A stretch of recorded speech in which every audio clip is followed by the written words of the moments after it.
পরমারাধ্য প্রভুজি আমাদের বলছেন, ধর্মকে বাদ দিলে মানুষ আত্মকেন্দ্রিক হয়ে পড়ে।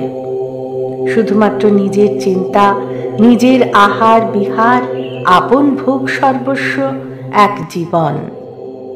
সংক্ষেপে সে যা করে সবই নিজের জন্য। তবু মৃত্যুর আগের দিন পর্যন্ত তার জাগতিক প্রাপ্তি নিয়ে সে নিজেকে সুখী করতে পারে না। যশ অর্থ লাভ করে সে এই ক্ষণস্থায়ী জগৎকে একটা স্থায়ী সুখের আগার কল্পনা করে। একেই বলে অবিদ্যা।